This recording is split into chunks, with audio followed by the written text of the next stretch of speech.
Hey,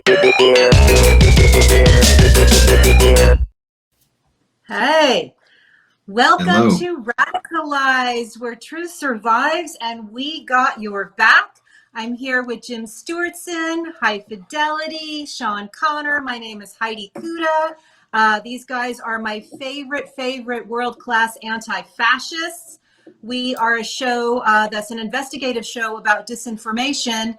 And even though we report the news, we often, for better or for worse, become the news.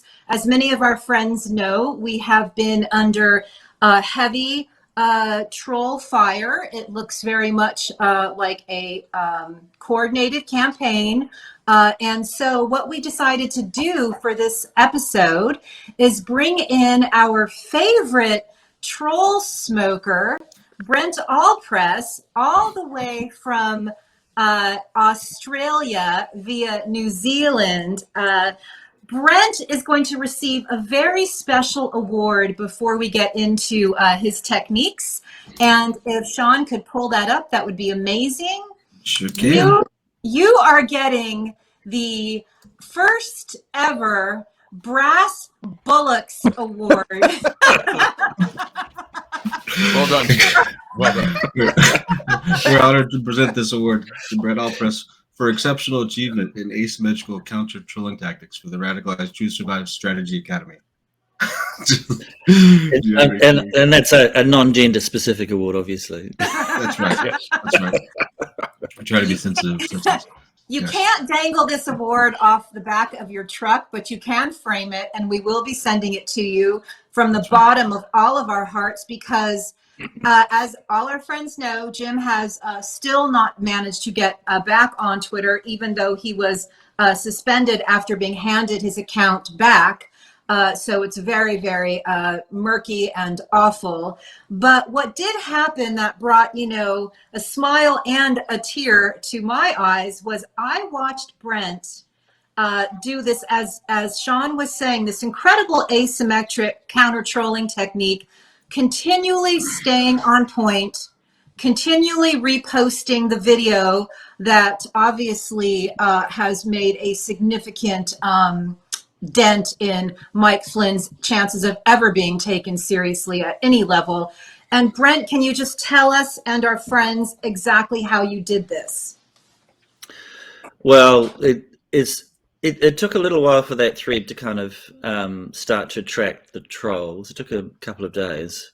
So you posted a little snippet of our show last week, where I sort of put the statement in about Jim damaging Flynn's political aspirations, and then I reposted Jim's comparative video of Mike Flynn leading a supposedly Christian prayer that was sourced from Elizabeth Clare Prophet, who ran a apocalyptic theosophical Gnostic New Age cult in the through the 80s, and that video is really useful because it's got it's the video that has the literal text overlaid, so you can really do a comparison in real time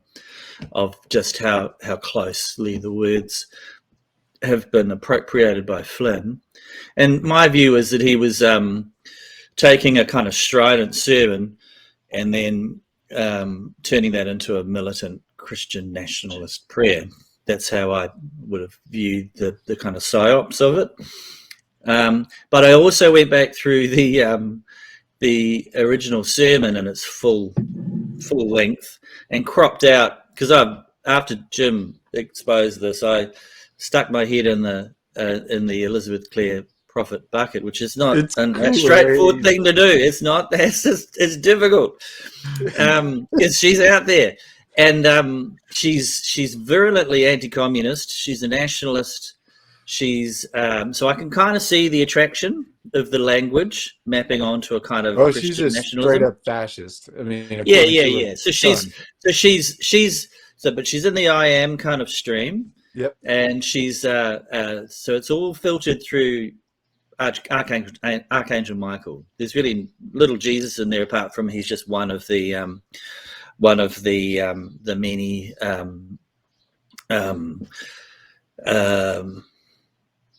the Buddha Deities, and maybe, or well, they have a particular term for them.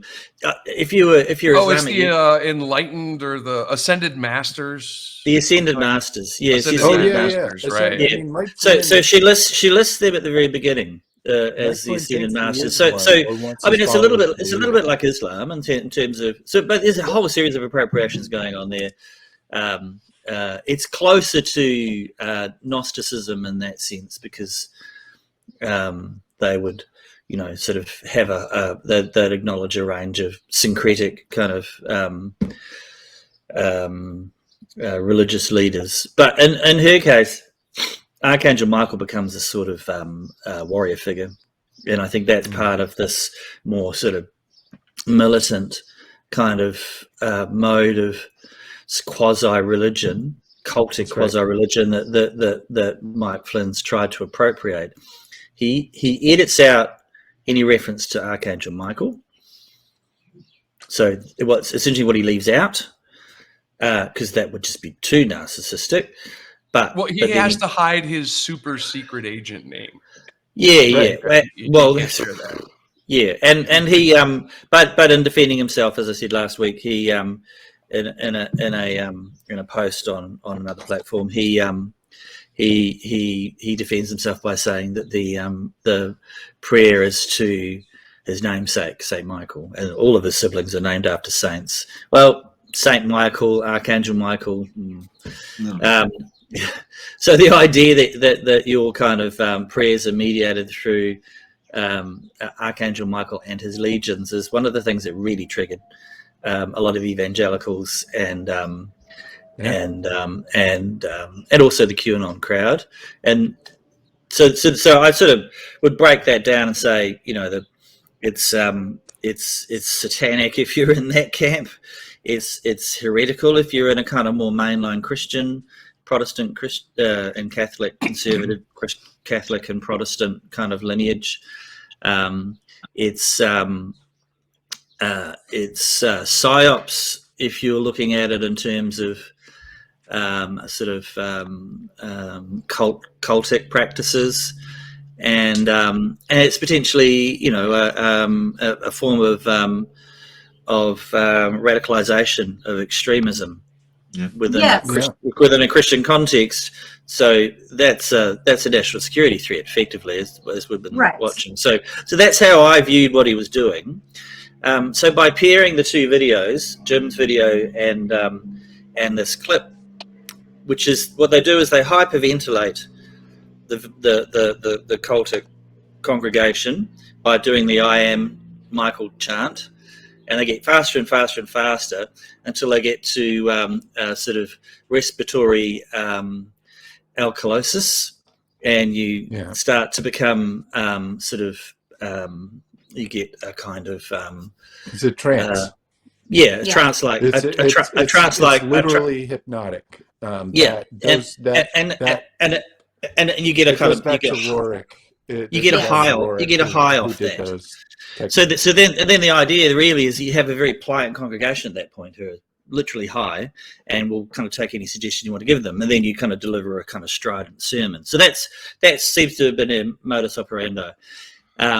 And Flynn, it's very hard.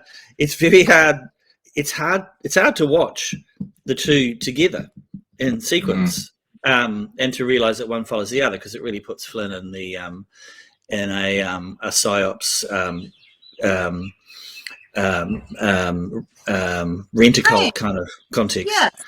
What's so amazing, because we've dissected this video before, but what I thought was so brilliant about your tactic was that you continually said, oh, here is another anti-Stewardson, anti-Jim Stewardson, pro-Flynn, or demoralization troll, and this is what they don't want you to see. because it ruins Mike Flynn's chances for running for a political office. And you continually stayed on message with, with tweet after tweet after tweet as they all I was very tenacious and relentless, because so were they. So basically, I think that thread attracted innumerable attacks, trolling attacks. So what they would do is that they'd post something that was sort of skeptical about whether this appropriated prayer misused from a cultic context for a Christian nationalist context, but in still a kind of evangelical church, with congregations who would have no idea that was the source for it. So what I was arguing was, and this is the thing they were attacking. So they had a prehistory of attacking Jim, which I'd tracked because I'd gone through the sort of lineage of each of these accounts that turned up. I just do a quick search through, and pretty much there's like a whole stack of Jim Stewartson kind of it's so weird trolling. And so I wonder how many people there actually are, and how many of these. There's over 20 individuals. Yeah. That's an interesting number, because it's sort of there, because there are some of those accounts are legit accounts. Some of them are like shell accounts. Yeah. And when I say legitimate, I mean like they've been active and they're being used by someone who's posting as a person. Yeah. It's not a sock puppet. Yeah. So some of those accounts, they are trolling accounts, but they present themselves as being disinformation and QAnon researchers. Yeah. And this is the thing. So I see them as the sort of left flank of the Flynn digital soldier operation. They really didn't like that if I posted that, and tried everything they could to sort of say that that was. Basically what they would do is try and put initially a kind of relatively moderate post that undercut the original video, the comparison between the two, and particularly undercut my observation that it was likely to hurt Flint's prospects with mainline Christians, conservative Christians. Yeah, I saw that one. And there's a Christian nationalism is an extremist kind of cluster, and there aren't that many of them. They need mainline conservative Christians, Catholics and evangelicals, and mainline Protestants to win any actual election if this guy has any political prospects. It appears he does, because they're very sensitive about this. And so what they were doing was they'd basically kind of either skeptically, and then increasingly sarcastically, and then kind of desperately throw everything they had in a recurring cycle, and that you could sort of see the kind of different sort of approaches they took to try and sort of undercut this argument. And I don't attract trolls. I have in the past, when I posted material back in 2016 when Donald Trump's account appropriated a anti-Semitic meme from an account I discovered for the Star of David and money meme. And so I was really subjected to a lot of trolling back then from neo-Nazis, effectively, and white supremacists. But on the whole, I've not been subject to much trolling, and I haven't seen a thread that's been just hammered as hard as this one.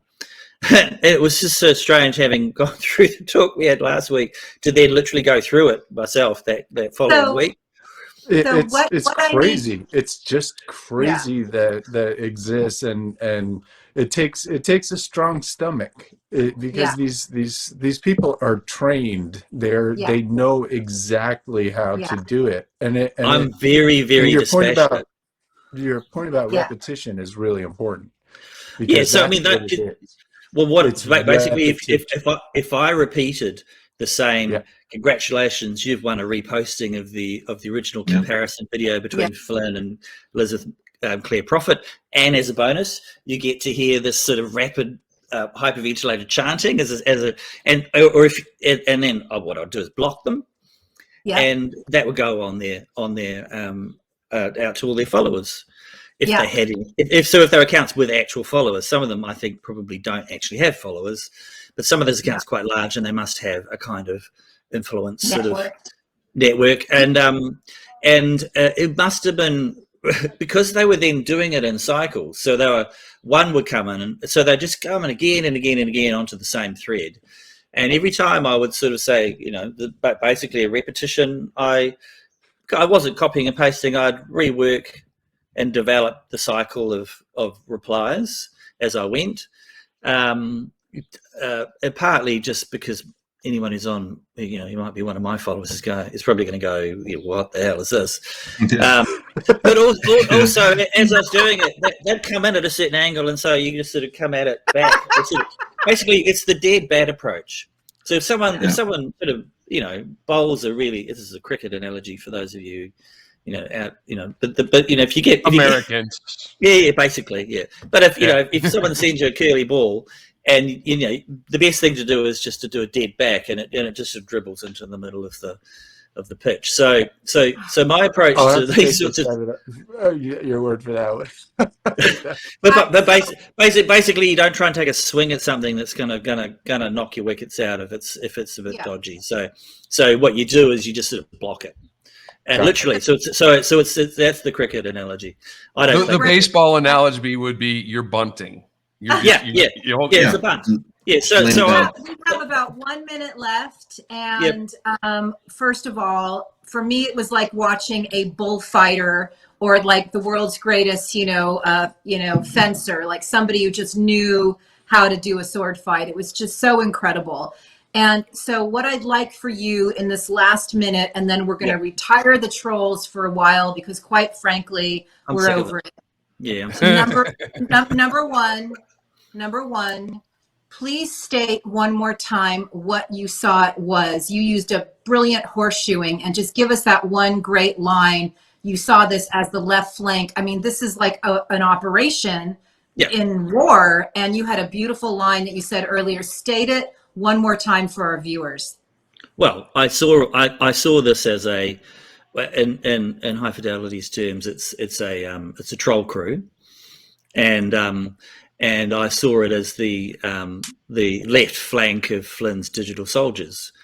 And what was interesting is that at a certain point, what started to happen was that I would block the trolls, and then they would block me, which was kind of win-win. I think that's when you're getting blocked by trolls, you kind of know that's actually. And I wasn't trolling back.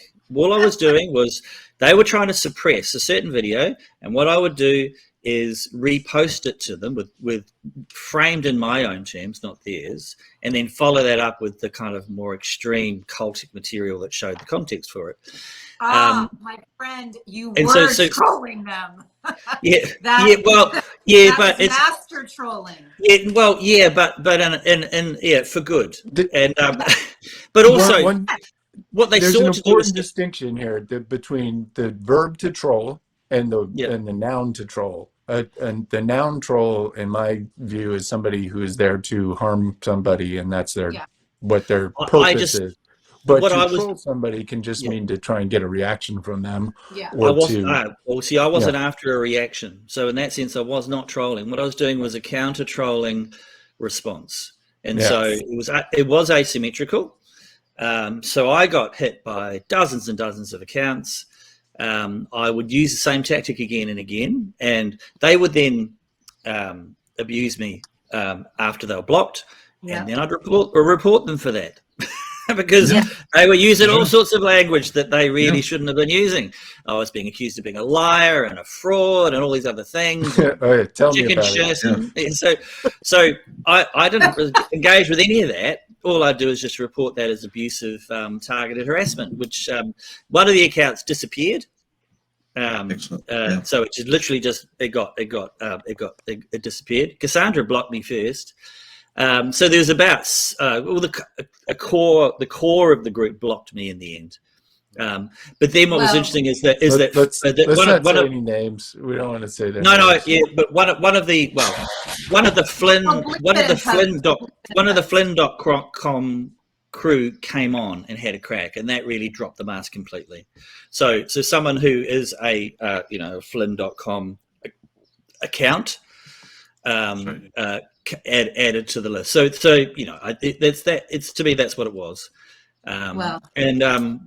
It's I think you could do it in any kind of context where you're being hammered. If there's a post that or material that they're seeking to suppress, often through skepticism and kind of demoralization, trolls I'd call them, then if you just reply with the same material and block them, then effectively it's done. You don't engage in direct conversation with them because that just feeds the beast.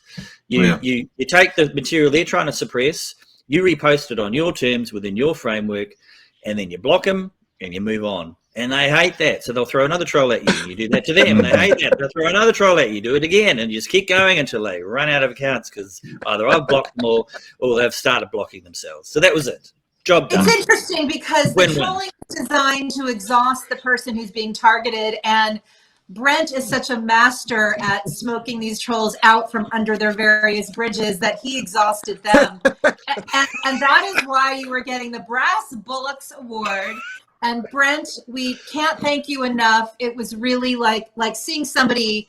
You'll never get those hours back, but for us, like seeing somebody, fun. I didn't mind it.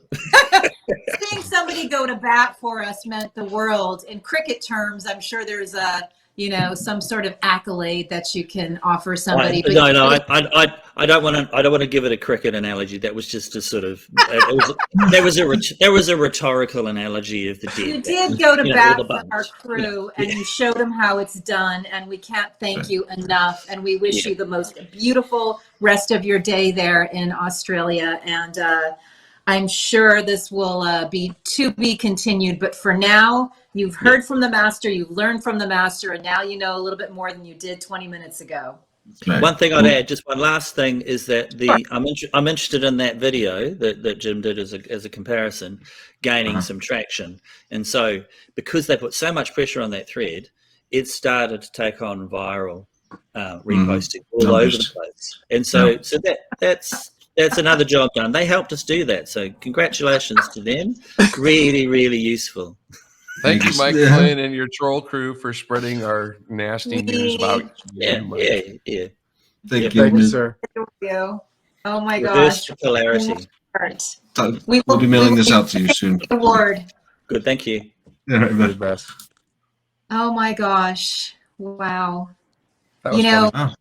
That was just so incredible to learn how it was done, to see how it was done. I was learning things in real time, and then for him to break it down, and for him to also expose that it's the left flank of the pro Flynn world. Simple as that. I mean, these things that seem so murky become very clear when you actually have somebody. People might not know Brent's background, but if you see the film People You May Know, you'll learn a lot about him. He basically is an open source, intelligence, investigative researcher, bar none. And got the fact all the that CNP docs before anyone. Oh my God, He did that. He got those. He's vital.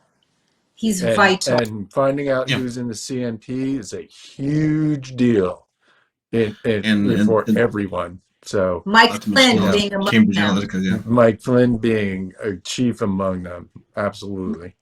This might be the place I will mention instead of after Why It Matters. I did a thread last night at like 2 a.m. I'm always just wheel spinning. And I realized that the people that Trump pardoned fraudulently, in my opinion, are the people who are menaces to society right now. Paul Manafort, Michael Flynn, Steve Bannon, Bernard Kerik, and Eric Prince's guards, who were in prison for murder.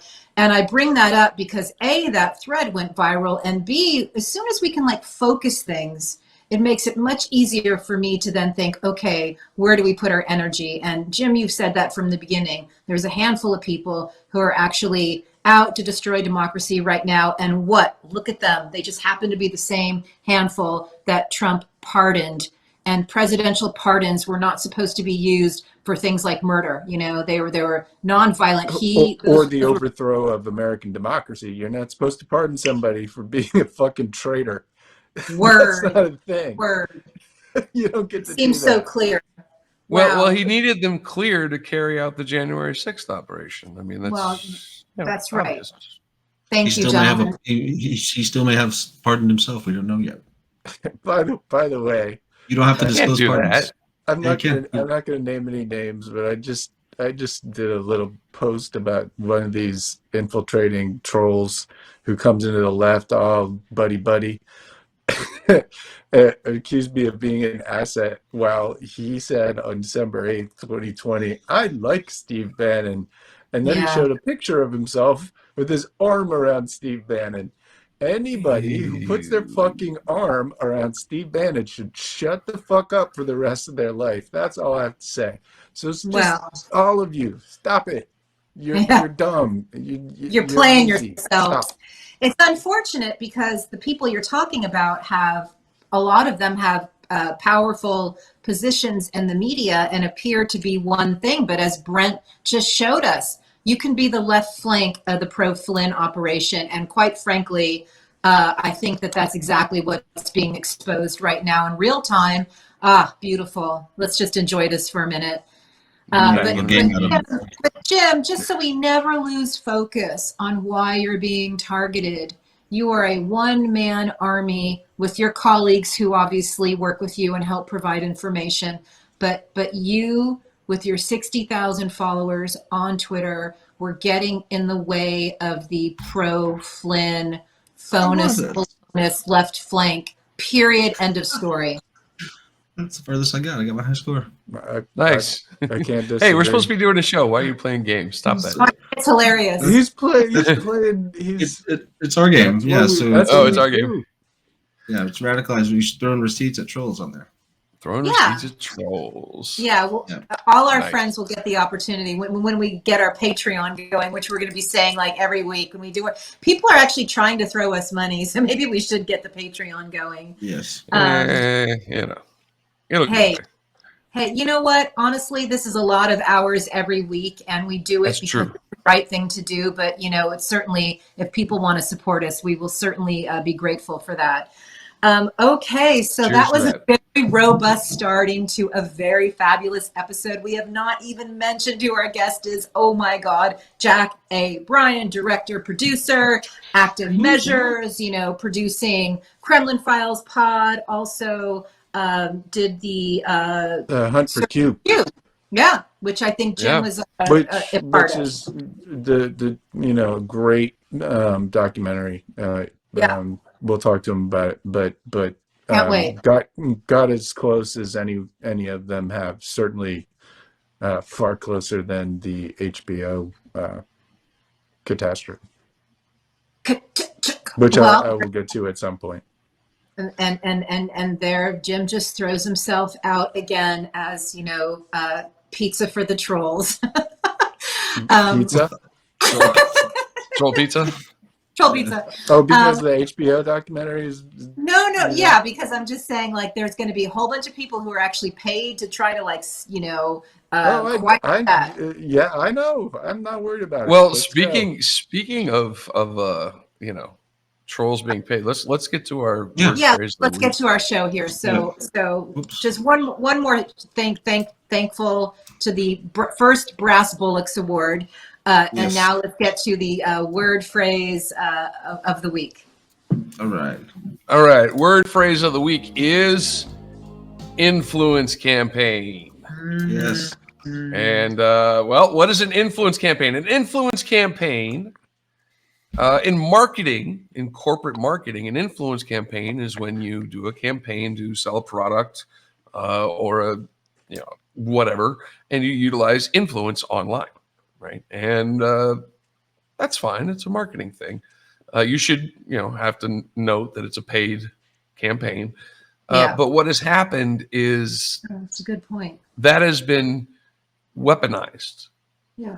And that has been used by nation states to lay down narratives about primarily autocratic rulers, but also, China in attempting to smother the talk of genocide of the Yeah. Uyghurs in Xinjiang.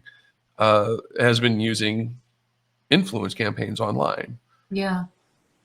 Yeah. I mean, we look- rattled look off a at whole bunch in the rundown meeting Yeah, yesterday. I mean, there's Go ahead, look Jim. the at the big anti-vax, lie yeah. or anti-vax or Right. anti-CRT. Online or doctors Pizzagate Yeah. or connected. QAnon. It's all. I mean, these are all like just those are particularly elaborate influence campaigns. But what was it trying to do? It was trying to make Hillary the Antichrist, and it was Yeah. trying to make Trump the second coming. Those were the Right. two basic goals, right? To Right. influence a large percentage of people to hate Hillary and love Donald Trump. And oh my God, it fucking well worked done. really well. Yeah. Did it, Yeah. you know, but what you just said, Hi-Fi, that I think is so important that I don't think we've put enough thought into as a country is in marketing campaigns and advertisements, we see what is a paid campaign. In these influence campaigns that we're talking about, it takes investigative shows like ours to say, no, this is CNP paying for this. They don't come with big banners that Robert Mercer or the Living Koch brother paid for this anti-vax, Well- coalition of doctors and white coats. We don't know. I mean, that's what's really mind-fucking Unfortunately- America. Well, These- if you the think companies- of, oh, go ahead, Sean. Sorry. No, these companies, they do both, really. I mean, they are actively engaged in marketing and advertising campaigns that are not disclosed as campaign marketing efforts. Mhm. The largest ones that we know about, obviously, in the healthcare sector specifically, they will train radio DJs on how to sell a product, and the DJ will promote the product, and they won't disclose it as an ad, even though they just talked to you for 10 or 15 minutes at length about a product. So they have all sorts of ways of getting around that issue.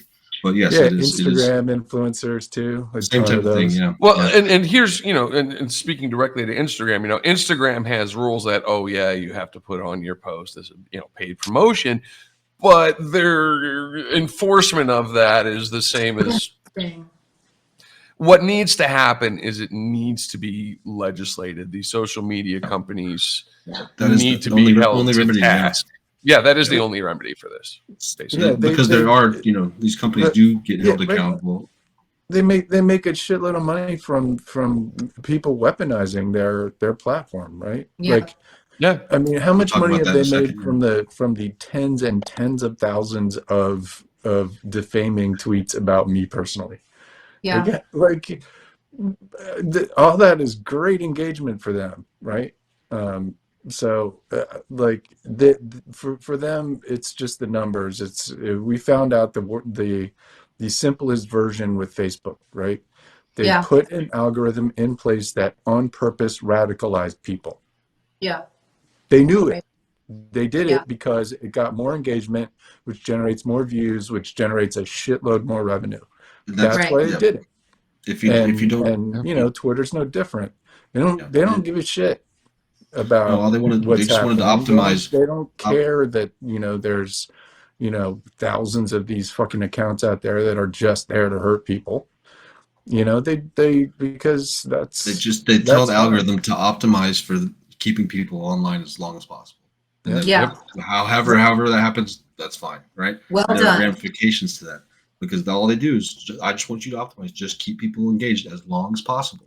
Right. Okay. Well, then that algorithm sniffs out what people are engaged by. It happens to be sensationalist, radicalist, extreme content, and they So, One knowingly thing that allowed in that our- to continue.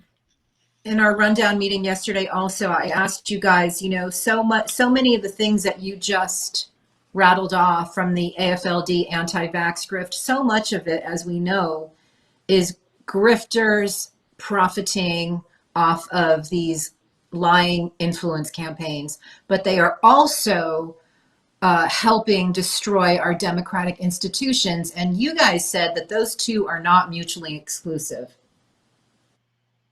Well, no, grifting and fascism go hand in hand. They always have. I mean, if you look at the economic changes in Weimar Germany right before the fascists took power, there was a lot of corruption. There was a lot of seizing of companies. There were a lot of dirty deals, and it's the same. I mean, the grift and fascism are tied. Fascism is about accumulating power for the sake of accumulating power, right? How do you get power? Fucking money, right? Wealth. Yeah. I mean, money money is important, cash flow is important. That gives you power, right?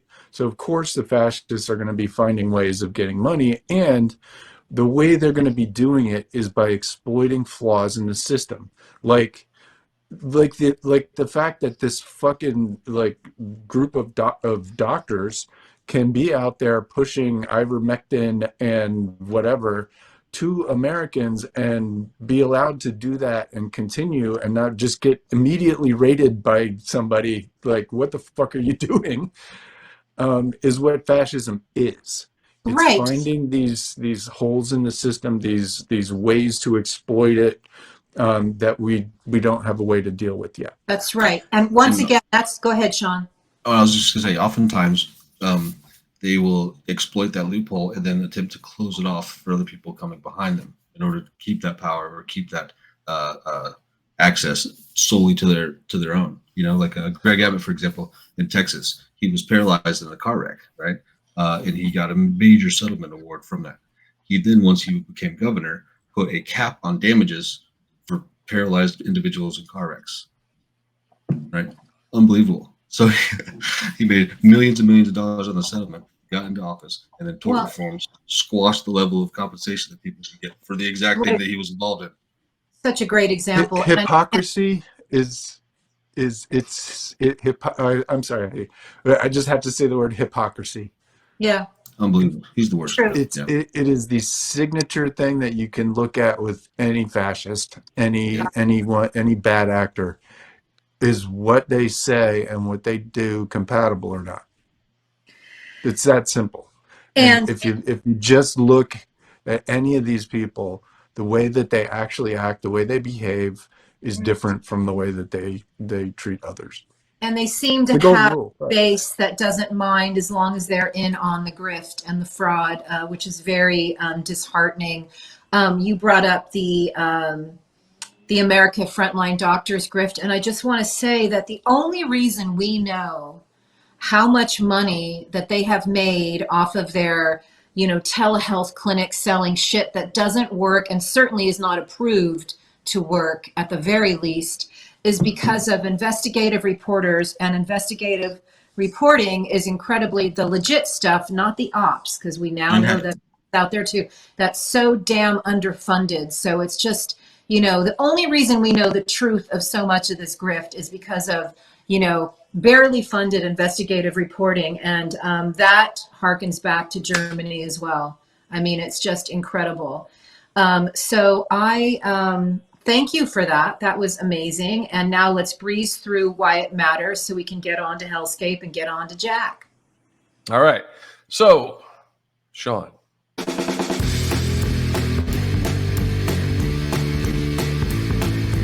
Why does it matter? Why does it matter? Why high fidelity? All right. Oh, Sean. Yeah, that second one, we're going to have a laugh. All right. First story this week, Benedict Basta. What is that all about? The individual who was known as Pope Benedict the 16th. Prior to that, he was known as Cardinal Ratzenberger of Germany. And it came out this week that Cardinal Ratzenberger, in at least 4 separate occasions, knew that children were sexually abused and did nothing about it.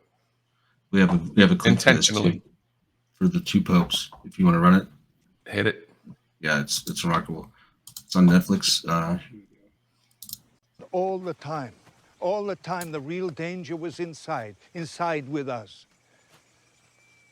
What are you talking about? I think you know what I'm talking about.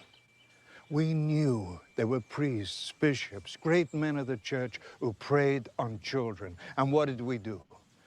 We heard their confession, then moved them on to another parish where they could start all over again. I didn't believe a few magic words from the priest would make everything all right again. Magic words, is that how you describe the sacrament? Confession cleans the sinner's soul. It does not help the victim. Oh. Yeah. Sin Wow. is a wound, not a stain. It needs to be healed, to be treated. Forgiveness is not enough. Wow, good clip, Sean. Yeah. Well, the reason I bring this up, and the reason why this is very, very important, is because Pope Benedict was a very large proponent of Opus Dei. And Opus Dei is a sect inside the Catholic Church, which is tied to William Barr and a bunch of other people we've discussed on the show. But their authoritarian mindset allows these things to happen. Yeah. And I think that's something we all need to be aware of. All right. I think we can move on without comment because I think that's just serious enough. Yeah, it really is. Okay, the next one. Rio Tinto, double faults on a Serb. Yeah, I love this one. So as everyone has probably been paying attention, the tennis player in Australia was kicked out because of his vaccination status. And because of that, the country of Serbia has withdrawn the exploration licenses of Australian mining company Rio Tinto for a lithium mine. And there's a couple reasons why this is important. One, Rio Tinto is a mining company with a history of being exploitative, lack of empathy, an awful company. They took down a Aboriginal sacred site in Australia. I mean, these people are not nice people, right? And it's exploitative, it's extractive.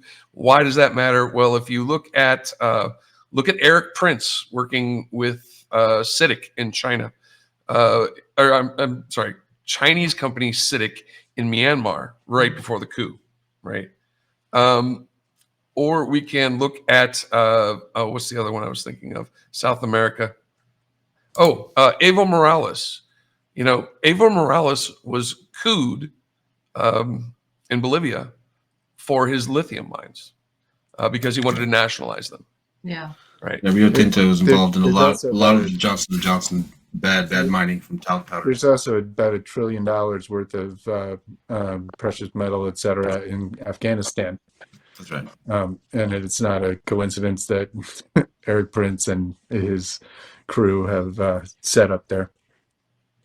God, sometimes I just feel like we're just stuck with these guys and Well, they did try to We should overthrow not be the stuck with these American fuckers, government, I think. Okay. So Still don't understand. Thank you for that reminder.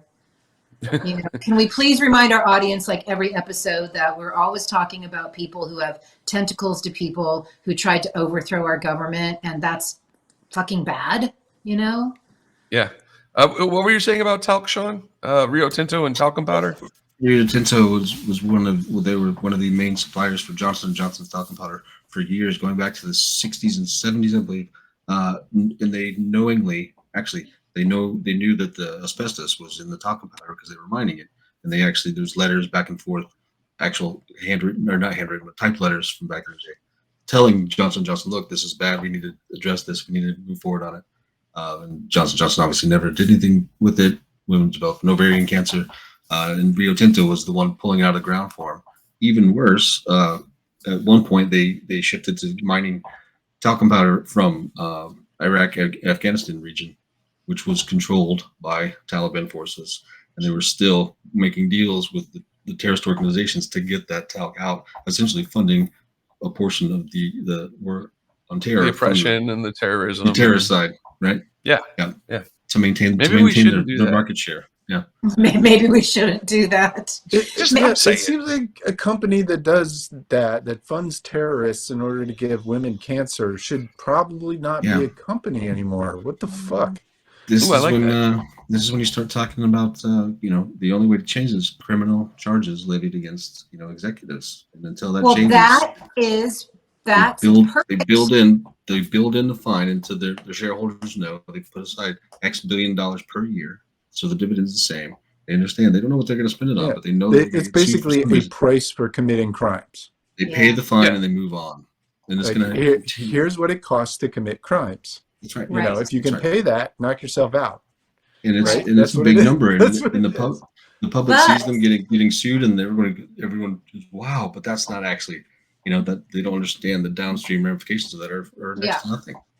Our friend Martin Scheel has a solution for that, and that probably does not surprise any of you. He says if we enforce the Yates Memorandum, which actually incarcerates white-collar criminals, that there may be fewer white-collar criminals as they are 100% calculating correct. the risk. As they're calculating the risk of whether or not they want to spend the 600, if they earn 600 billion and they're going to spend the $6 billion fine, they can calculate that risk. But does the CEO wish to go to prison for life? Right. Probably not. So maybe they'd think twice about their unfettered greed.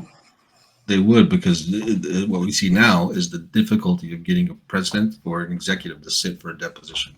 So difficult, and rightfully so, because they don't want to get flooded and have tons of depositions. But it's so hard to get one of the main executives to sit for a deposition. You have to pierce the corporate veil with burden of proof. It's ridiculous to get them in the room. Well, Because speaking of white collar criminals who should be behind bars, I think, Sean, we should throw on the Giuliani clip just to kick off the very last Why It Matters. Gotcha. And this is Martin Scheel, IRS investigator. Quick bullets on Giuliani. You worked with him. What he was like then, and what you think his, how you feel his exposure is now. Talking about Giuliani. Oh, he's a hurting buckaroo now. He was a brilliant guy back when I knew him. I mean, his mind was razor sharp, terrific memory.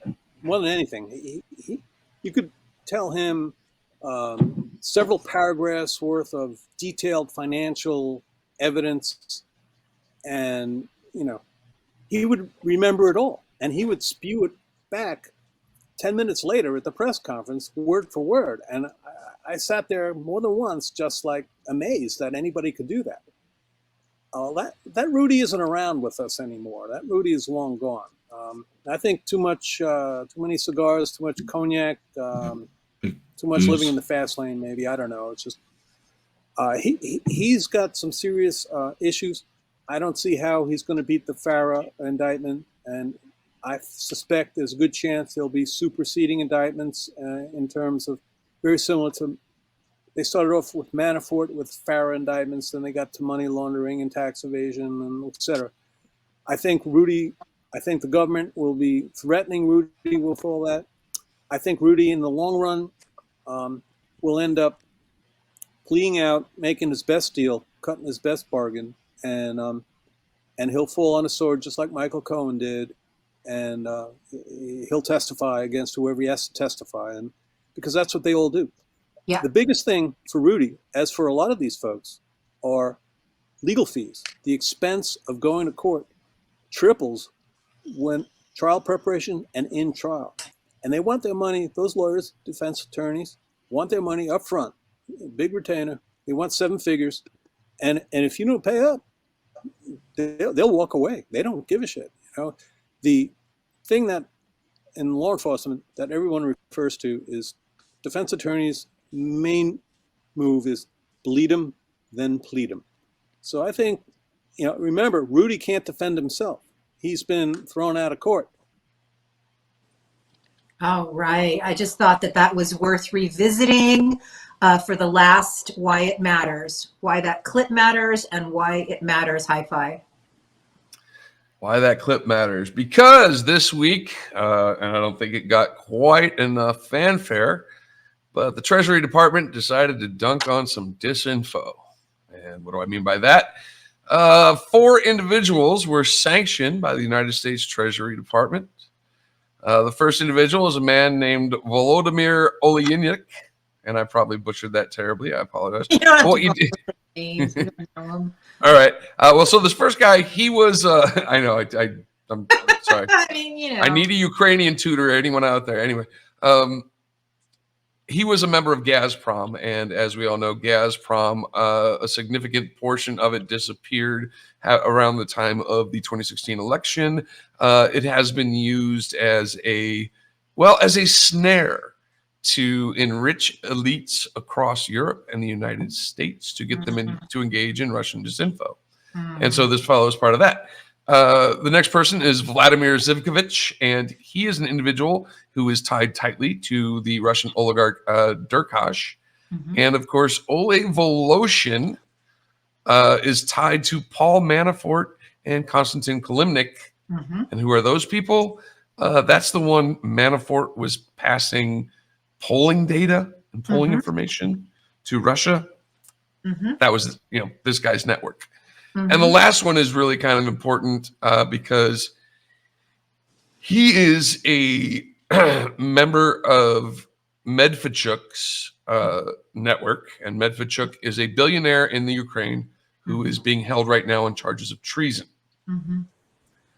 And his name is Taras Kozak, and he runs a bunch of television stations that were used to pipe out disinformation for Russian operations and influence campaigns. There's that word phrase. And Giuliani plays into this because he was, of course, going back and forth, kicking it with some of these blokes to try to throw the election toward Trump in 2020 with disinformation. And we know that Russia's planning to run psyops in Ukraine even as we live and breathe. So this insidious, active measures, asymmetrical warfare continues. It does. It does. Taras Kozak was one of the guys who was helping Giuliani run around the Ukraine and spread the vice president's son's bullshit laptop story. Yeah. And the reason I call that story bullshit is because they have never been able to produce images of the hard drive. They've never been able to produce anything that would be admissible digital evidence in a court of law. Has not been able to be produced with this story. All they got is some actors talking bull. And right? even It's invented by Guo and GTV. I mean, and it's then a spread joke around throughout the whole Russian disinformation network. Well, it's like the big lie. Here's the tell. Why the fuck are they all worried about Ukraine? Yeah. Why is Rudy in Ukraine? Right. Why are the neo-Nazis and everybody Semyon all up wants in arms to- about it? And the reason is because it's Russia's big priority. They need a launching point into Europe, and they want Ukraine really bad. And so all of this stuff, like Tucker's on TV, like, oh, we can't worry about Ukraine. Like, what? Who cares about Ukraine? It's like, I care. That if Ukraine goes, it's done. It seems very clear to me that now that we all have amassed this knowledge that we have just in the 10 episodes and all the work that we do, these guys all participate in this because they're all trying to stay out of prison. And if they can keep their corrupt bros in power, then maybe they have a better chance of staying out of prison. So that's why they're expediting. And the way they do that is doing errands and chores and jobs for the fucking Russians. Yes. That's why they're causing chaos in Ukraine. Of all places. Serious. It is so serious. Yeah. Well, can you do a quick hit legal brief here before we get on to Hellscape? Because we have Jack's waiting too. We can wait and do it, or we can do it now. Basically, just give us a quick legal brief. There's a new lawsuit that has come out, which is exciting because it's not exciting. It's horrifying and sad and depressing. But the case basically is a mother is suing Meta and Snap for the wrongful death of her 11-year-old daughter who committed suicide, as she argues, as a result of their platforms basically creating an addictive product that an underdeveloped 11-year-old brain isn't capable of dealing with. The interesting argument that they're pleading in the complaint is the product itself. It's a product, it's a defective product. So it's a products case essentially, which is an interesting approach to establishing liability. If it's a defective product, then they're liable because the product was made defectively, it resulted in these injuries and harms. The defect is in the algorithmic nature of. Oh my God, so important. Thank you so much for that. Let's just hope that one of these things stick so we can actually see the changes that we need, because we know just in the way that Jim as an adult has been being trolled, how these demoralizing tactics can really take people to dark places. I know myself, having been re-experiencing it as well. And the thing is, imagine an 11-year-old. I mean, my God. So additionally, one last thing, Heidi, the attorneys that are representing this woman are from the Social Media Victims Law Center, which is a center of law established. It's in Washington State. If anyone out there is curious, it's called the Social Media Victims Law Center, and they focus on right on. Issues. We're going to be giving them a holla. Okay, thank you so much, Sean. And Jim, let's do, you did a very thoughtful, very, very important blog yesterday that I really think is a game changer in people understanding harmful operations. So can we see Hellscape? And Jim, can you give us a briefing on that before we bring in Jackie Bryan? Woo! You bet.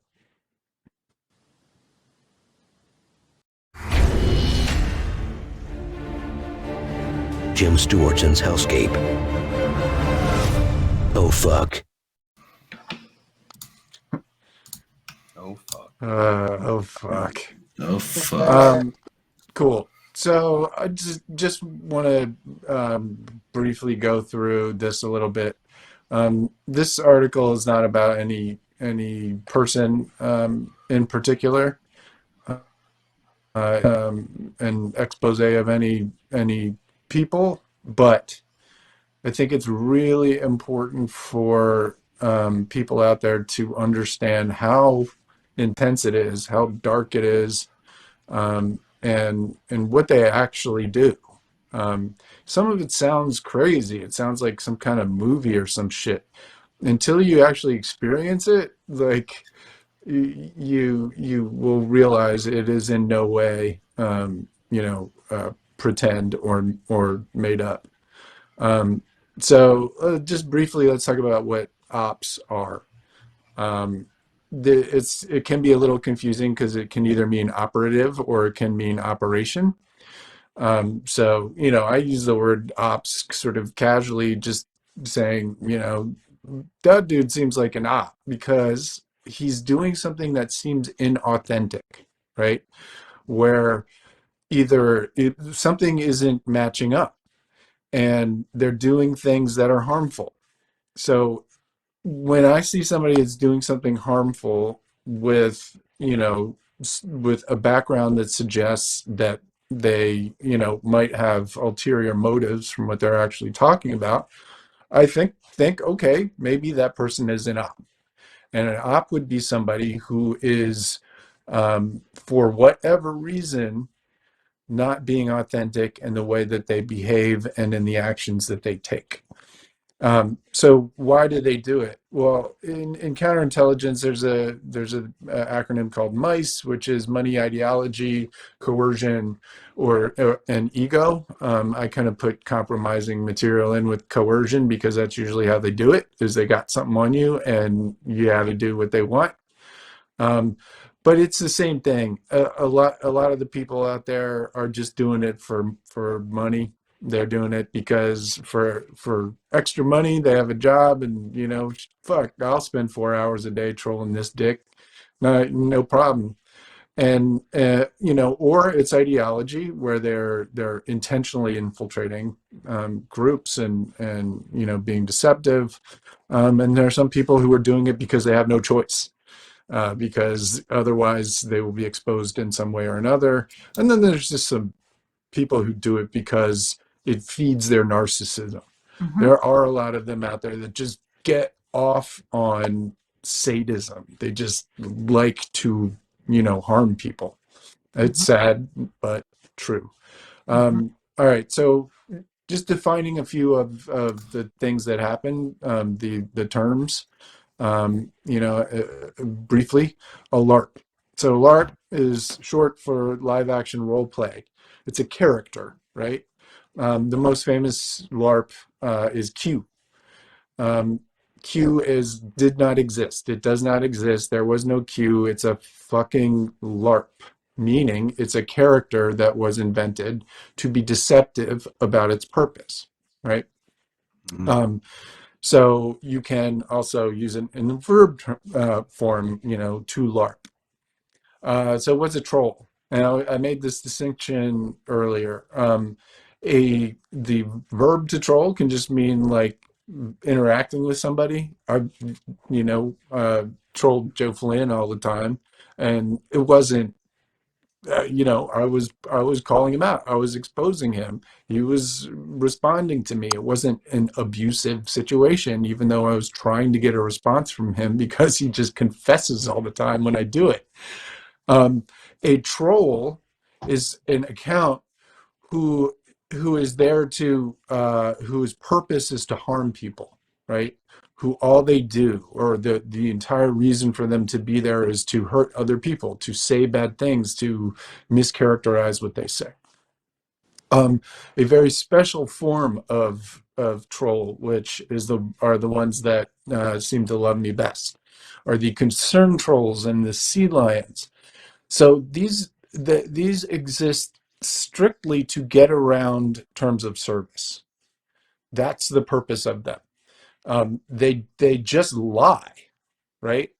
They ask questions. They ask in the form of, when was the last time did you beat your wife, right? Like, what do you mean? I never, what? But just bringing those words up in conjunction with somebody's name damages them. It smears them. And when you do it over and over and over, thousands and thousands of times, it creates this enormous sort of record of negativity, and it just adds up and damages people. And so, I got still a bunch of them out there just so concerned about everything I have to say. They fucking stop being so concerned. Get another job. I'm done with you. Right. This weaponizing mental health. What's that? The weaponizing mental health is. As one of my Twitter besties says, what does targeting Jim Stewartson 24/7 have to do with saving democracy? Nothing. Not a fucking thing. Not a No, fucking. it's. I mean, look, I'm not. I'm just a Twitter dude who figured some stuff out, right? Yeah. Why are they? Why? Why are they going after me? We know. It is not because I am wrong. It's not. On this note, on how I am not wrong, I am also not mentally ill. There's nothing to be ashamed of about being mentally ill. But I've been called unwell and mentally ill so many times. Like the idea is to just drive it into the target's head that no shit, you actually are. Yeah. And this feeds the whole sort of Blue Anon smear that you guys may have seen around. Blue Anon is basically the idea that people like me who are investigating things are leftist QAnon, right? The weird part is that the people who are attacking me is actually the leftist QAnon. It's projection. They are making up conspiracy theories and running around causing harm to other people, which is exactly what QAnon does. And Jim, I think they're just doing it from the pretend left. I think we have to jump in here and say that in doing so, in weaponizing this mental health, it not only stigmatize people with actual mental health, but also it discredits and it discounts the factors of continued acute, a stress response, which is a fight or flight response. And that continued state, which happens now more psychologically than a bear attacking us, as we have evolutionarily had that implanted in us. It's more of a psychological state now, majority of times coming from interactions online. And once you have that sustained stress response, it really starts to break down over a period of time. Your adrenal system, your cardiovascular system, and your mental health. You're in a constant state of stress, and your body and your mind starts to slowly break down and operate at a very suboptimal level. People get sick. Think chronic health conditions can occur. So it's no joke. I mean, the people engaging in something that results in a continued stress response of that nature. It's war. It's war. It can turn to very, very harmful. It's designed to be incredibly harmful, and I'm not gonna describe, the sort of effects it's had on me, because I'm not going to give them, ammunition. But it's fucking serious. It's Yeah. fucking serious. Yeah. It's physically, mentally, emotionally, Yeah. you know, in every other way damaging. It like the Designed people to who be. have done this have hurt me. Yes, you have. Congratulations. Yeah. The problem that you have is that you've been doing it in public. Yeah. So, you know, That's right. Very, here we go. very important to know. Anyway, let's move on from that. Sock puppets. There's a lot of sock puppets around. Sock puppets are just an account. You know, I'm talking about Twitter here, but they're everywhere. Where it's disposable is basically the idea. It's not your personality. It's not even, you know, it's not even a LARP. It's just there for a specific purpose. Like in this case, I created a sock puppet in order to go into QAnon and see what the algorithms were like on Twitter. You know, how long would it take before I was completely in it? And the answer was like 4 minutes, but I did a 15-minute video starting from zero, typed the word praying in, got Praying Medic, which is a QAnon account, and then just hit follow over and over and over, like scrolled through a few times, hit follow, got likes, got, you know, and so that was a sock watch puppet. this show. Now, I didn't use it for anything bad. I could have if I was a bad person. But, you know, people have them for lots of reasons, to monitor all kinds of things. The issue is when they get coordinated, when they're there deceptively. Yeah. So one of the things that happens is, you know, there are some operators who are out there on TweetDeck with, you know, 15, 20 different socks, more. You know, you can get 5 per phone number, in case you guys didn't know. So you just need some burners or whatever. You can have as many as you want, and you just sit in TweetDeck, and what you do is you talk to yourself, right? You have one sock puppet that's, you know, the concerned one. Then you have another one who comes in and says, "Yeah, that motherfucker's so stupid." You have another one who comes in and says, "Well, I don't know. Are you sure about that?" And another one says, "Yeah, I'm totally sure." And it goes, you know, around and around and around like that. And the idea is to just generate as much garbage as possible. Yeah. All right, this is the hardest one to get. Anyone who's been, you know, sort of out in the trenches knows what this is. Mind fucking is a real thing. It's when, and I'm talking about a particular, you can use it in lots of ways, but I'm talking about a particular kind of thing. And this is where an individual generally with a group will traumatize someone, will terrify them so much that they basically induce undue influence, like a cult. Yeah. So they you know, they'll get phone calls, bad shit will happen, they'll get pressure, somebody will sue them out of nowhere, what's going on? And then the you know, the rescuer will come in. There's always the rescuer, and then the rescuer will be the person. The rescuer is always the mind fucker. And so all this bad shit's happening, you're being traumatized, and you're trauma bonding with this person who is supposed to be rescuing you from all of this, all of these attacks, and you end up basically in their cult. It's like a little mini cult with them as the cult leader, and sometimes they have lots of these people that they've done this to. I'm not going to name names. There's people, you know, who know the people that I'm talking about in particular. But it is one of the most disturbing things that you see out here. And I've had people who used to be my friends, like, get mind fucked about me. Like, somebody literally turns me into a target of a person that I used to care about. And still do, but they've gotten hurt. And you know, I know, again, it's hard to believe, but, you know, trust me, I got all the evidence in the world. It's just not something I share. It's horrible. Misusing private information. So people may have seen lots of DMs out there of mine, and the reason for that is because ops you know, people who I thought were my friends or somebody new or whatever, induces me to talk like a person in DMs, like with somebody else.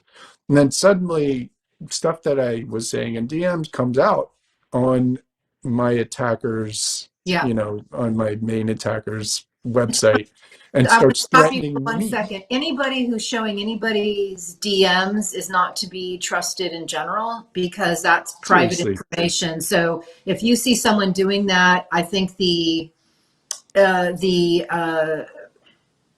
shade should be on the person who is tweeting DMs. It's just a horrible thing to do. Fuck It's- you. Don't do yeah.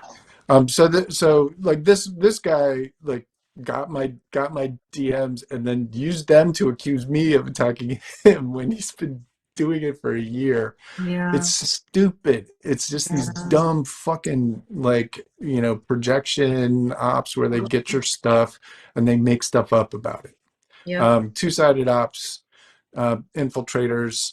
Yeah. These are all over the place. You know, you guys know what happened at Occupy. You know what happened at Standing Rock. Yeah. You know what happened. For Ferguson. me, it happened with my volunteer group last year. Like, Yeah.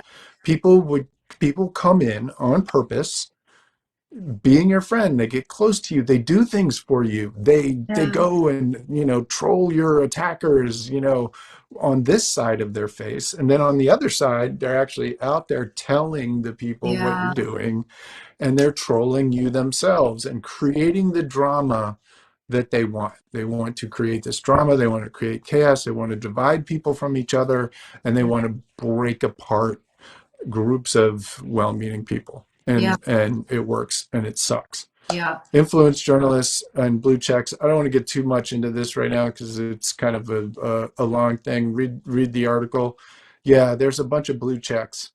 There's a bunch of influencers out there who are trying to get you to believe nonsense. It's Influence on purpose. And shockingly, those people Yes. that are trying to We get could you to actually believe that. use the help of the technology heads in fighting these wars. They seem, as we've said earlier, to be profiting off of them. So they don't seem to mind that we're being mind fucked by bad actors, and they really should. And perhaps with enough lawsuits, they might. So I have two things that I want to say, but you want to give us a summation here before I we just want to finish. I'll just finish this up real quick. Yeah. So the thing about all of this is harm, right? I'm free, man. I cuss my ass off. I want to be able to argue with people in any way I want. I want to be able to call people names. Fucking free speech is awesome. The problem is when harm is caused by it on purpose, when there is an intentional use of speech to hurt people. That should not be okay. That should not be legal. You should not be able to use digital means any more than you can use physical means to hurt people. So I will, you know, once hopefully we save democracy at some point, you know, I'm going to spend a lot of time trying to make the online space safe, because it's possible. You just need humans to look at a situation with context and see if harm is being caused. If not, you know, somebody says something bad, make them get rid of the tweet. Don't fucking suspend them forever. Like, it doesn't, you know, doesn't make sense. It feels very, very inorganic, and it feels very harmful to democratic progress.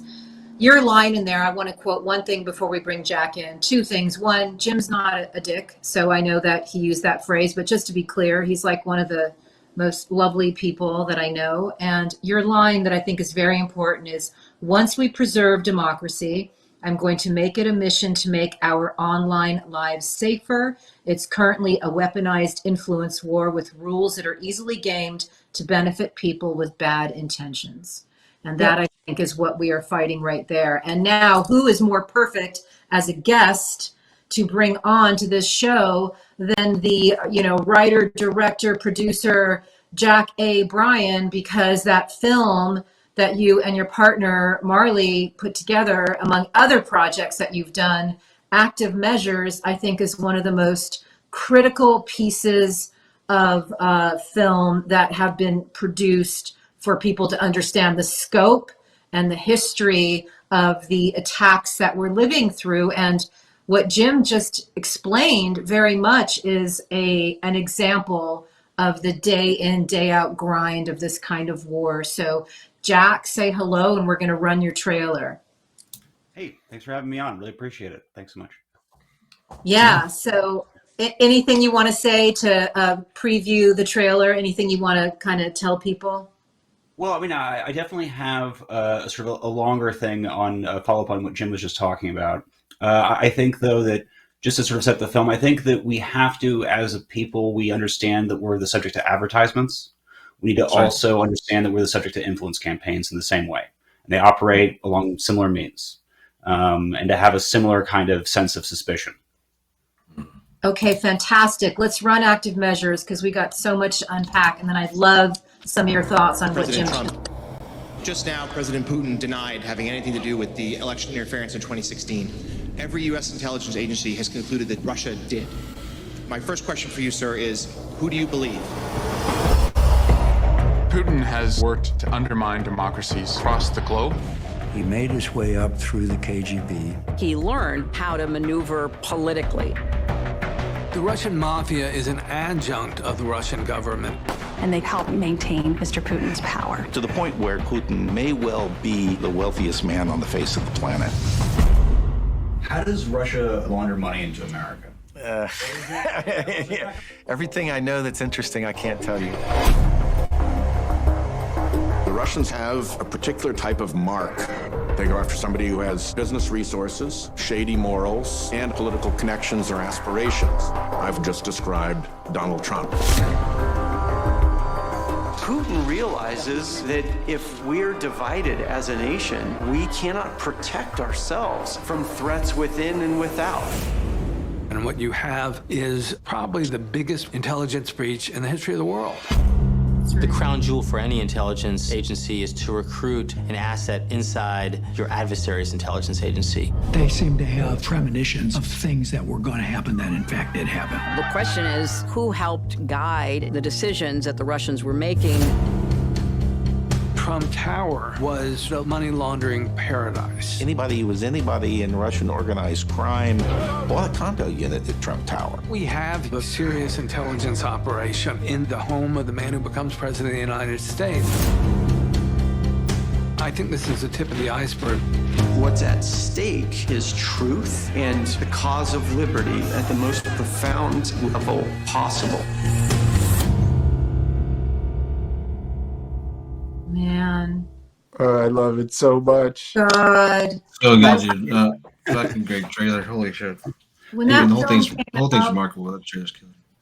The music, for one thing. When that film came out, I actually had it on in my home on a 24-hour loop because it was like a salve. It was like everything that I'd been reporting and fighting for, and knowing how so many of the catchphrases were recycled. I actually wrote a review called It's Complicated. I invented that word of compromat and complicated, and then that became the title of a book that I just put out. So it's very near and dear to me. But before you delve into that subject, do you want to comment on what Jim was saying? Do you have anything further? Yeah, I think that, I spend a lot of time looking at operations and looking at intelligence things.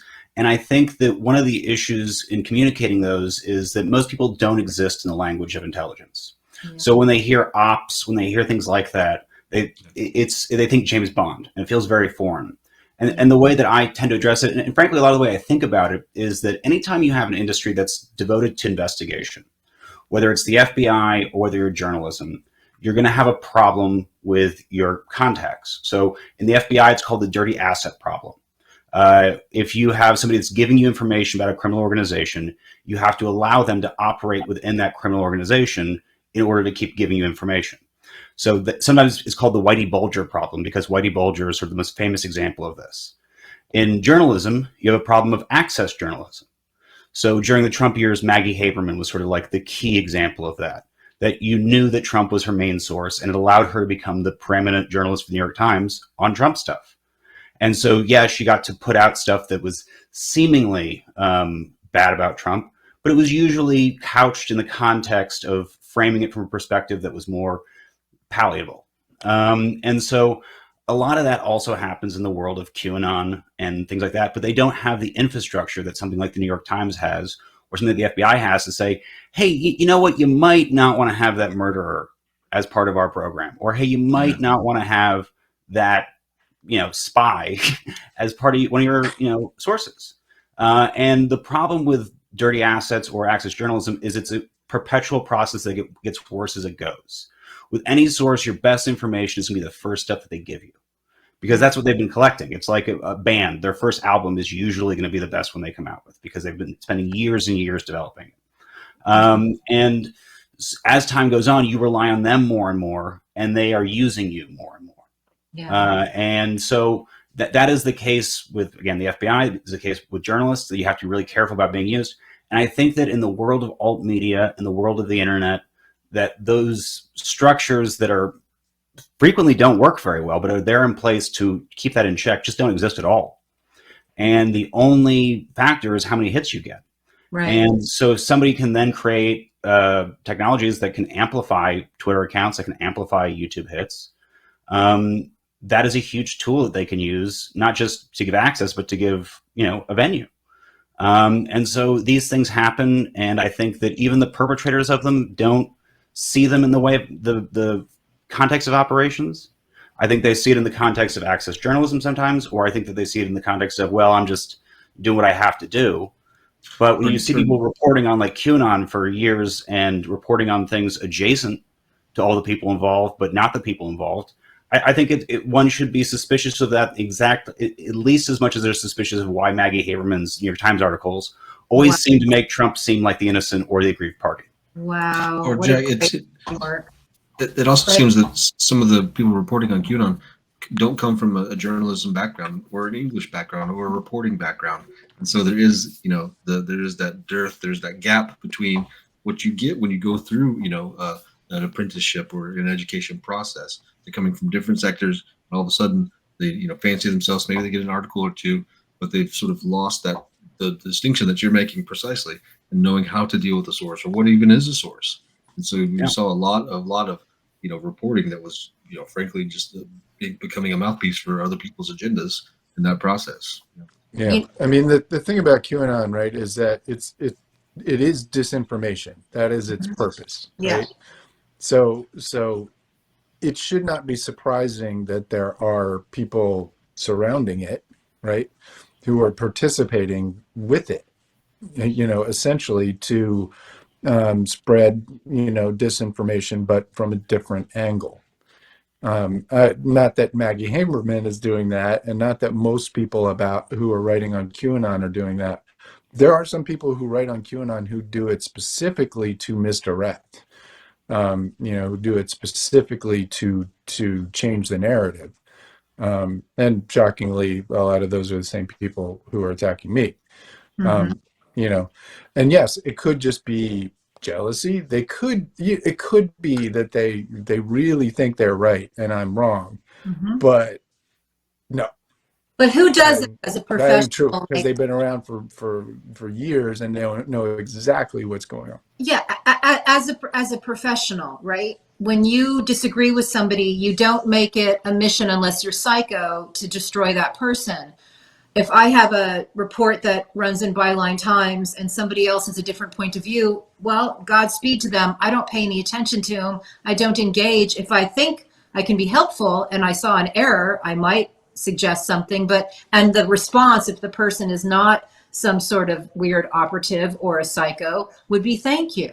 It's not like you engage in this, bloodbath. And I think because going back to active measures, what was so profoundly, moving for me about your documentary is that all the things that we are talking about right now, all these years later, are part of active measures that have been successfully run in other countries And then it came here, and in our openness and our freedomness and our, no regulation on social media-ness, we got mind fucked, and we continue to get mind fucked, and we have no guardrails, and we have no regulations, and we desperately are doing this show and the other things that we all do so we can get that word out there. And it's like there's a film, a document that is one of 3 really critical ones I think that everybody needs to watch in America that says, hey, lock her up. Came from Manafort working with a gangster in Ukraine. And, they tried this shit in Estonia. And here they doctored video of a leader in Georgia. And that doctored video is why he lost his election. We're still not getting it. We're in an information war, and there's no rear areas, and we are still not getting it. And it's heating up. I mean, it is going to get worse as Russia's really pushing into Ukraine, and it is concerning. I think that one of the places where I think America really has dropped the ball is on the internet. There is a real hesitancy to regulate whether it's hacking. I mean, even foreign hacking. Like, you have no recourse as an American citizen if your account gets hacked by a foreign state. You're on your own. And so I think that, yes, the American government has to get better about that. But I also think that we have to, as a population, not cynical so that we think every squirrel in every tree is a Russian spy. Yeah. But like, if you see an influencer being like, this is a great hand lotion, you account for at least a 20% possibility that there is an inappropriate relationship that is going on, or a financial or some beneficial relationship that person is hawking that for. Right. Do we think that person is entirely an op, everything they do? No. But is that statement operational? Was that person paid to make that statement? We all accept that there's a huge chance of it. And if someone said, you're crazy, nobody, paid that person to say that, you'd be like, that's really naive. And so I think that it's not the exact same. I'm not trying to say that every time you talk to somebody online, it's the but that is a layer of every conversation. Every political conversation, there's going to be a layer of money going to push that. And that's just the world that we live in. Yeah. All right. So Jack, I have a question for you, and I want to go back to something you said earlier. What you said was, it is obvious that there are automated accounts for pushing video views on YouTube and artificial inflation of things on Twitter, right? No. And so my question to you would be, do these companies, Twitter, Meta, YouTube, etc., do they know that there are artificial accounts on their platform, which I think we could say safely yes, but are they including those counts in their reports to the SEC as users on their platform? If they are, does that constitute some sort of fraud? That's good. Go, Jack. That is, I am not the person for that question. I really don't have a great. I mean, obviously they know those. I think that there are a lot of, on the legal question. I'm not a lawyer, but I would say that there probably are a bunch of legal things that you could look at. With, for example, they're not following their community standards that we all agreed to going in there. And if you could make an argument that those standards are a binding agreement, that we're here for that reason, and they're not upholding their end of it, I think that there could be. But again, I would not feel comfortable giving legal advice on anything. I just don't know. I'm not a lawyer, and I don't. All right. Does it smell fishy to you? How's that? It smells very fishy. It smells very fishy. And I also think that it's. But I wonder if that's about inflating numbers for the government versus inflating numbers for advertisers. Yeah. It is. And what would be the bottom line? There's a case right now that's focusing on it with the Google and with Facebook, and the deal that they made together in order to falsely keep up word basically bids and advertising prices for that very, very, very, very reason. They have different. There's a gradation of engagement versus length of account time. They have a sort of scale that they judge for each account and how long it's been on and how much it's worth essentially to the advertisers. I'm a high concept girl, and it's actually my training at a local Fox affiliate for all those years, to be honest with you. But I just always try to, and what I mean by that is my goal is to always engage as many people as possible and not talk over people. So the 11-year-olds get it, the 90-year-olds get it, whatever. And Hi-Fi and I just finished watching Alphaville, a Jean-Luc Godard film that really foreshadowed what we're living under, which is techno-fascism. And we spend a lot of our time living under some form of techno-fascism where a handful of people who took a lot of money from foreign nation state, cutouts, really are basically they're masters of the universe right now. And what do we do about it? Like, what do we do? Like, we have committees, we have hearings, we have, reports, we have recommendations. But right now, the direction things are going in, and Jim being still off of Twitter is a great example of this. Hi-Fi as well. What do we? I'm used to it. What do we do? I think that there are things that we can do individually, and then there are things we can do en masse, right? So I think en masse, I think that one thing that I don't think the left does enough, but is, by the way, the reason the NRA was so powerful, is contacting your member of Congress, not somebody else's, somebody in your district.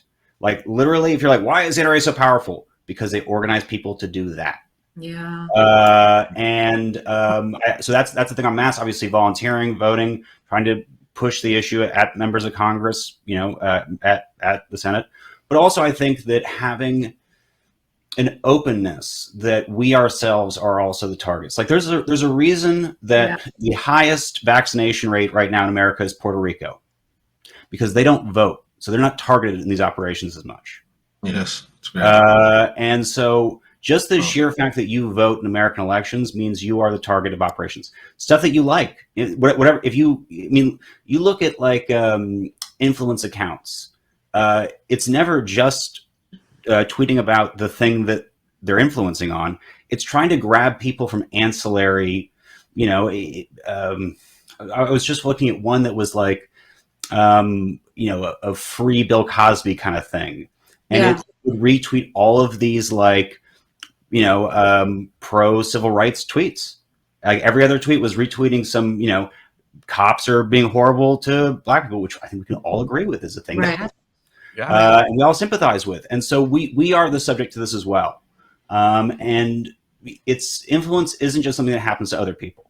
Right. If you're on the internet, it's happening to you, and just accounting for that, being aware of that. And it doesn't mean that you have to, doesn't mean every post is something or something, but it means that that's a layer that's part of everybody's online experience. Right. And building up some kind of antibodies, as I said before, the same way that we build up some form of antibodies against advertising. Yeah, that's great. I tweeted out last week that my son deleted all his social media accounts, read 5 books since the beginning of the year, and doesn't have anxiety anymore. And, I would love, and I think that's amazing, and 75,000 people liked it. It was really this crazy viral tweet.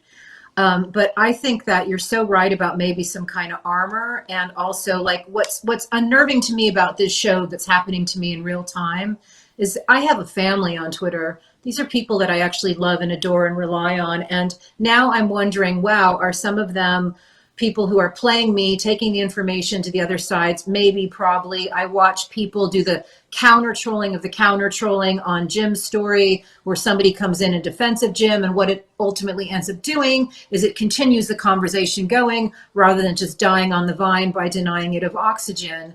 And it's clearly we have a nation crying for help right now. I knew 2022 was going to be gnarly because 2018 was gnarly and 2016 was gnarly. It was quiet for a minute, but now here we are. And, just watching, one of our friends did something very interesting. The people who are threatening and obsessed with bashing Jim that are supposed to be on the left, she went through and took their Twitter handles and then did like voting rights, abortion, like put in all the key things that are very meaningful to defending democracy right now. Not a single one of them was doing anything in that vein. So to me, that tells you that these active measures are occurring in put real resist in their profile. They do a couple of Antifa style posts, and then they go and just troll the shit out of somebody for 2 fucking months straight. Like it is not authentic. None of it is authentic. It's a LARP, and it's. But I also think it's that it's there important. It's there to hurt people. Sorry. I think it's also important though, because I think that one of the things, and I think Jim will agree with me on this, that you really find looking at this is that really there's this really long gray line between victim and perpetrator. Yeah. And a lot of the people that are pushed into this, like, I don't think anybody gets approached and they're saying, hey, we want to destroy the life of this guy who didn't do anything wrong. You want to help us out, It's right. A personal trigger, a request, a gift, a request, and it's being played. I mean, that's more is that a lot of the guys that are activated as trolls against people on Twitter, they are themselves more than anybody being played. They're having their credibility being leveraged. They're having their audience being leveraged in ways that they're not being. They don't know. They're not. It's not being in front of them. I think a lot of the people think they're genuine. Yeah, it's obviously a lot don't, and there's a lot of fake amplification. But I think that there is such a wide berth of gray, and I even think some of the actors I see as bad actors. Like, let's talk about somebody who's dead who won't sue. Robert David Steele. I think that guy probably left the CIA, very likely not a complete and utter wackadoo. In disgrace. I think he got triggered and he was, oh, this is interesting. Oh, I'm part of something interesting. Oh, these people respect me. Blah, blah, blah, blah, blah. Cut to 10 years later, he's talking crazy talk out of his butt. So I think now at what point he's certainly a perpetrator. He was responsible for the death of God knows how many people by being a very early pusher of anti-COVID stuff. Right. So certainly a bad dude. But at what point along that 10-year line does he go from victim to perpetrator? And I don't have a clear answer, but I think that it's true. He also died because he actually believed his own bullshit. Yeah. Right. Well, he LARPed himself to death. You interviewed him. He really did believe that, right? The anti-vax shit. Like against his wife, he genuinely was mind fucked to believe that stuff somehow. And, which is kind of amazing, right? Because he's also one of the worst perpetrators of propaganda that ever existed. Really bad guy, just gross in every conceivable way. And yet he was hired to give a speech at his own Amazon. propaganda killed him.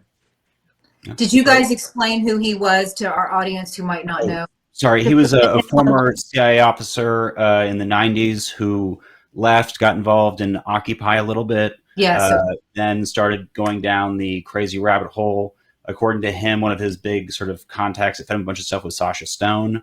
Yeah, a lot about Sasha Stone. Sort of got pulled into that weird little, Ascendant Masters circle. Even the ITNJ has one of the early roots of the pedophile conspiracy theory that become. Yeah, and he I think Robert David Steele might have been the one to inject adrenochrome, and that he had said in interviews, and that he got that from Sasha Stone. Yeah, that's from Sasha. And Sasha's a very, very shady Jesuit figure who's some ways he was one of Rhodesia. Anyway, we could get into that a whole other conversation. Yeah, that's a different show. Sasha's a whole show, man. That guy is. Oh God, I hate that guy. Sorry. Yeah. Well, he's a mind fucker, right? I mean, yeah. Well, that's personal experience with New Earth and that whole department. Yeah. One thing I wanted to say is when I reviewed your film, I'm just looking at it and I'm getting very maudlin right now because I wrote, I'm looking forward to the Active Measures sequel, the story of how we put our fragile democracy back together after these two sad men fail. And I'm referring to Putin and Trump. Indeed, it was never a love story. The mingling of two corrupt hearts never ends well. And it will end because the strong men are weak and the people are strong. And that's the truth. And I'm reading that right now because I'm thinking, how do we give people backbone? How do we strengthen people and citizens who are so busy feeling under siege all the time by this influence war and the reality of losing family members over political spats and anti-vax bullshittery? How do we give people a kind of a steel to say, look, there's a handful of people doing some really bad shit right now, but we are bigger and we have more of us? Well, I mean, I think everybody has their own sort of way. I mean, mine is trying to create content. You know, we did the QAnon show last year, and then this year, and then over the next few months, we should have. I mean, I'm basically the way that I'm approaching it right now is that, you know, we did active measures, we did the Vice show, but those shows just take a really long time, and we take a long time to put up and get released. Like we had active measures finished 6 months before it got released,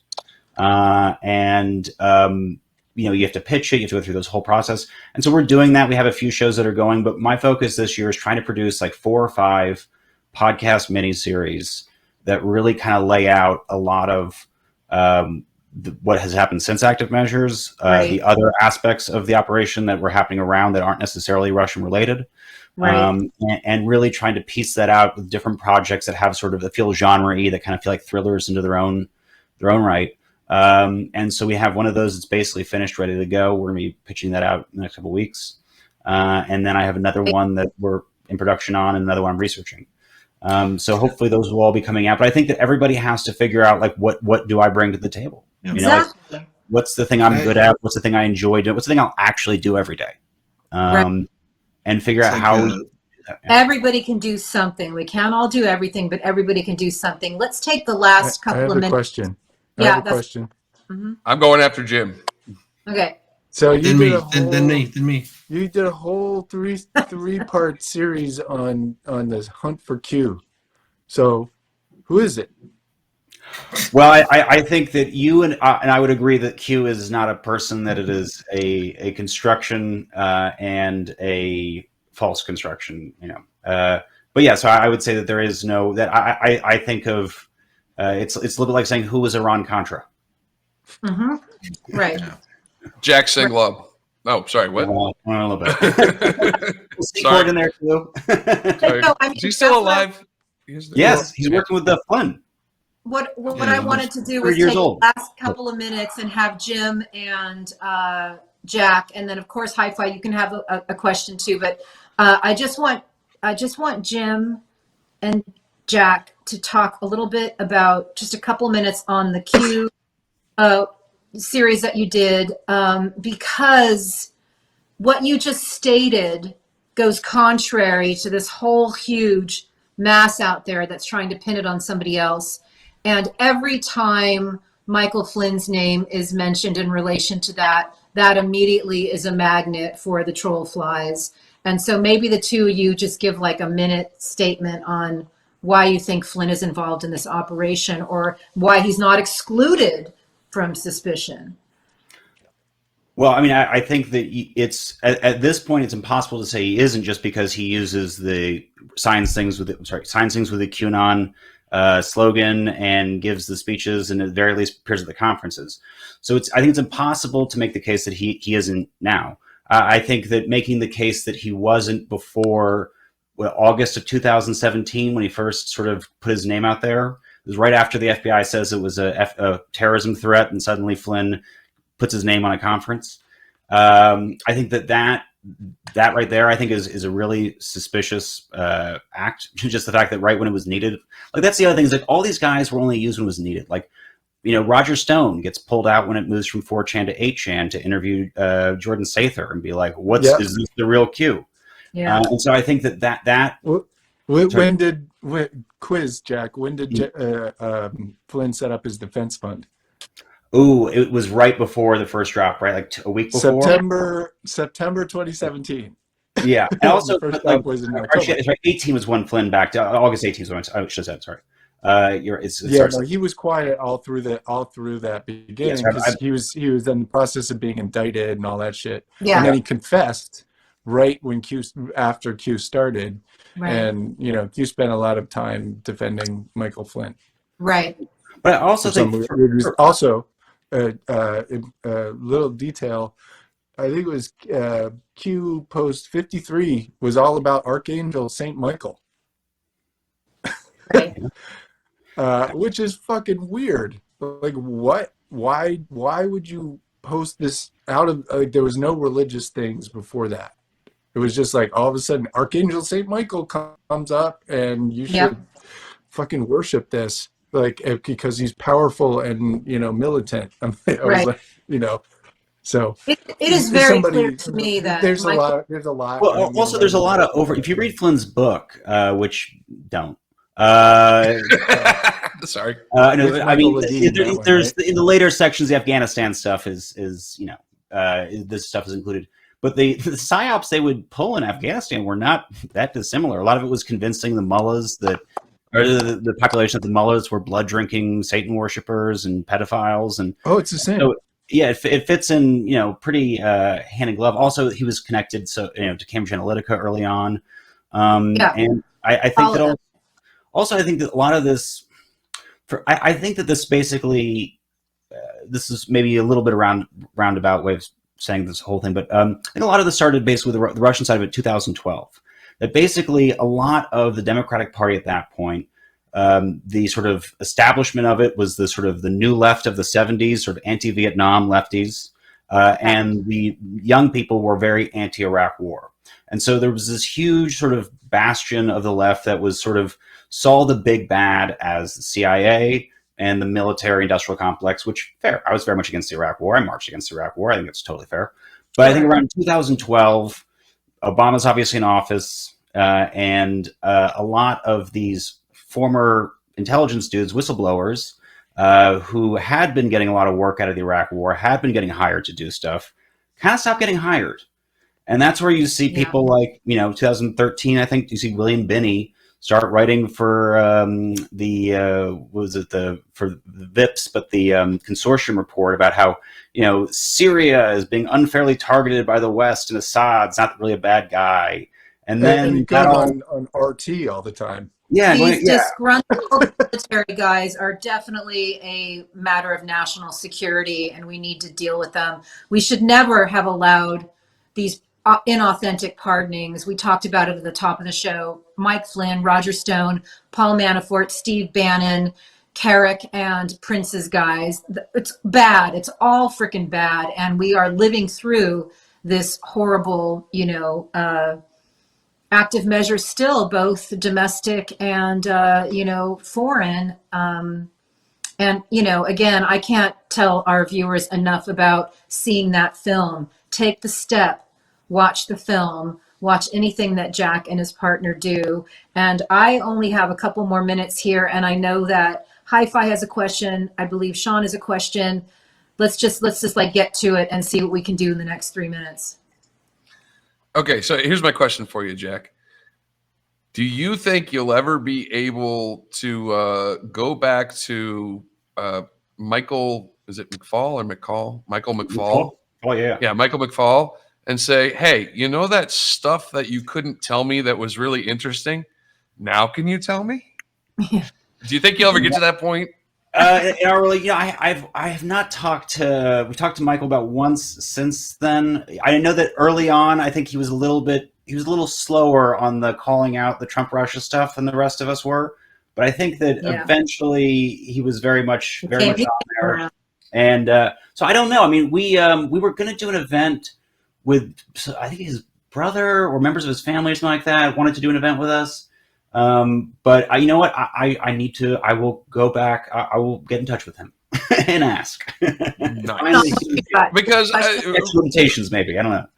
Because really, when it comes down to me, how is Russia laundering money into the United States? I got a couple ideas. We can talk about them. We do. Yeah. But it seems that once you trace that money flow, you can turn the spigot off. That's right. I really think that's what needs to be done. If you want to. Ooh, good point. Damn, Jack, why are you gonna hurt me like that, bro?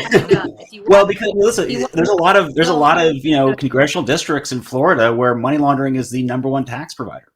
Yeah. Well, and then there's South Dakota and Wyoming. Kentucky is fucking Russian owned, man. The whole thing. Wyoming, there's a bunch of them.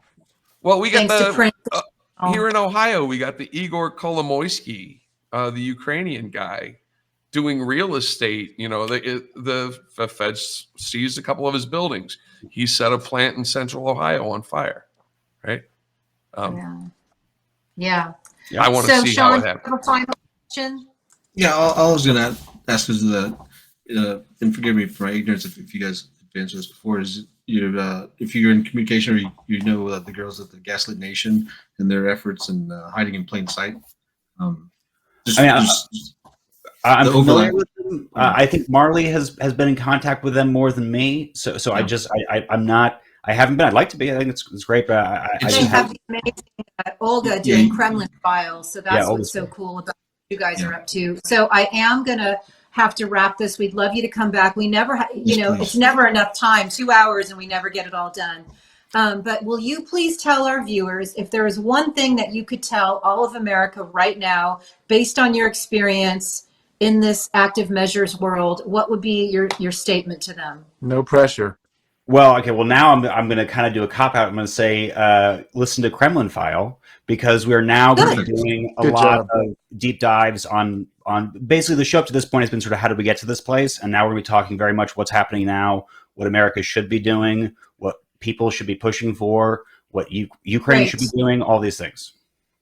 Great. And for the people who might be older, which is a lot of our audience who might not watch the Kremlin File, is there one thing you can plant in their head so they'll know the seriousness of the attack on our nation and its ongoing attack? Yeah, there's a huge portion of this country that is interested, whether actively or kind of, the more dangerous part of it is, I think some people want to actively destroy this country, but I think there's a huge segment of the population that has been kind of trolled into this sort of Joker-esque, anarchistic, ha ha ha, wouldn't it be fun if the whole thing burns down? And I've been a young man in this country. I get that feeling, but if the whole thing burns down, what you are eliminating is the things that are protecting you, and what you are keeping are the things that can oppress you. Thank you. That's what I needed from you. Everybody watch Active Measures. Everybody follow Jack A. Bryan on Twitter. Follow Act Measures Doc on Twitter, and then what website?